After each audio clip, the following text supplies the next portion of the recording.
Well, Berkshire Hathaway CEO Warren Buffett isn't panicking about the impact of coronavirus on markets in the long term. Watch what he said on CNBC earlier today. It's going to be bad news unless you have to sell stocks. Now, if you have to sell them for some reason, you're worse off. If you don't have to sell them, I mean, somebody can come around and offer you a quote on your house today, and it can be 2% less than they offered you yesterday. But if you like the house, it really doesn't make any difference to you.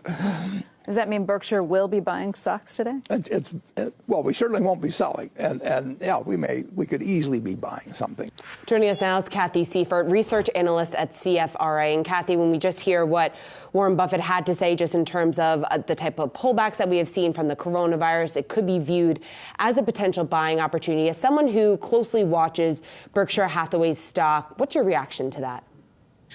Well, it's interesting because obviously you don't want to see something like this happen, a pandemic. It's not good for anyone. But in the case of the market pullback, you know, there are a lot of Berkshire watchers who have been pining for Buffett to make an acquisition. If valuations get cheap enough and the market pulls back enough, ironically, maybe Berkshire decides that now is the time to strike and they get that big acquisition that everyone's hoping that they'll get. Cathy, I was reading through your note just in terms of your reaction to Berkshire Hathaway's results. And in it, you said that you view the results as troubling.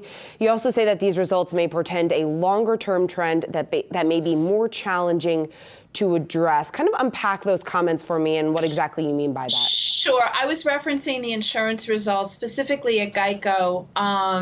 The underwriting results at Geico were pretty weak. Underwriting profits fell like 40% for the full year. And that sort of goes counter to what's going on among some of Geico's competitors, Allstate and Progressive. And the fact that Geico was seeing some adverse claim trends in their key auto insurance line, that was what I thought was very troubling.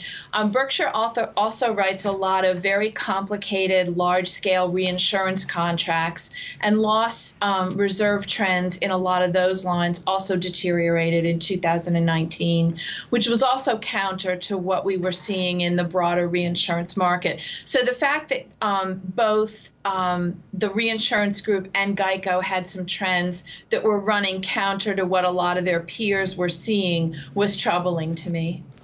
Cathy, Warren Buffett also released his annual letter to shareholders over the weekend. Obviously, this is something that many people on Wall Street pay close attention to. And in this, he mentioned there's some of the top holdings in 2019, and they included, amongst others, American Express, Apple, Bank of America, and Delta Airlines.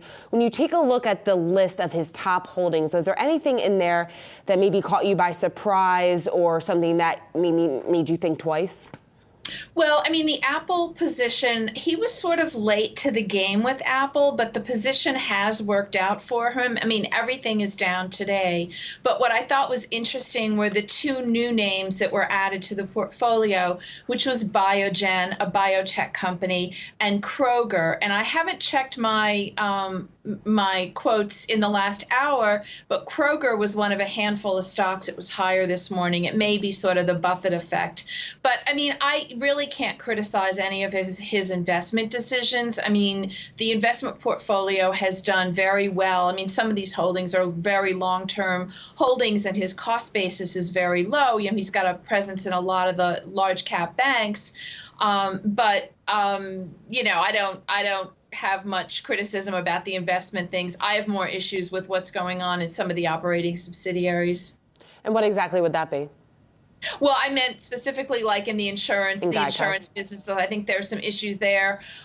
He was talking about coronavirus. It's going to be interesting to see what impact that has on the energy and railroad group. They have a lot of consumer names, and if there's a slowdown in overall economic activity, they will likely be impacted. I mean, Berkshire in some respects is sort of a microcosm for the broader economy. And as we see this coronavirus make its way through the global economy, Berkshire will definitely be impacted. I don't think irreparably or dramatically impacted, but they'll definitely feel an impact from this. Cathy, what do you think about Berkshire Hathaway's enormous cash that they have on hand? They ended the year with $120 billion in cash. They haven't made a major acquisition in a couple of years.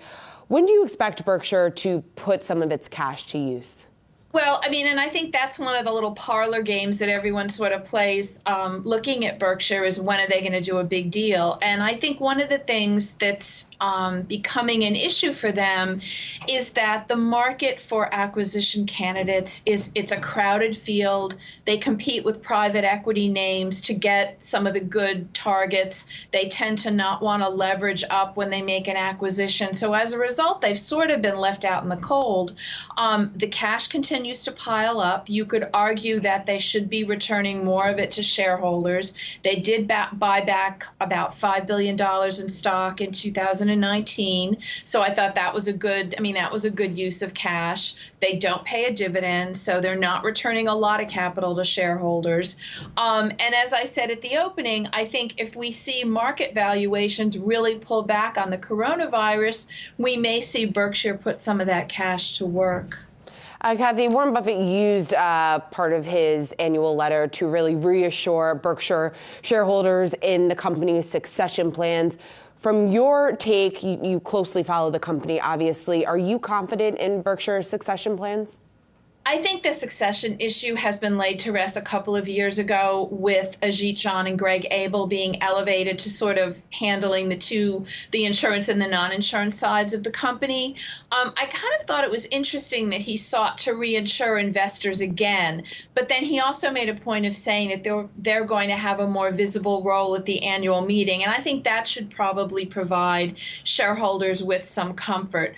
Personally, and from my 20-some years following this company, I actually think they've nailed down the succession issue. They're not sharing it, they're not disclosing it, but I do think it's an issue that's been resolved. And Cathy, what's interesting that has a lot of people talking to is just Berkshire's performance over the last decade. It's trailed the S&P 500 from where it's currently trading. Do you think Berkshire Hathaway is undervalued?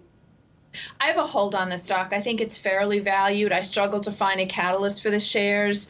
Last year was not a bad year for insurance stocks, and Berkshire Hathaway really performed poorly. And I didn't see a lot in the 2019 results to also give me a lot of confidence in a catalyst going forward. So I have a hold on the shares. Cathy Seifert of CFRA, thanks so much for joining me today.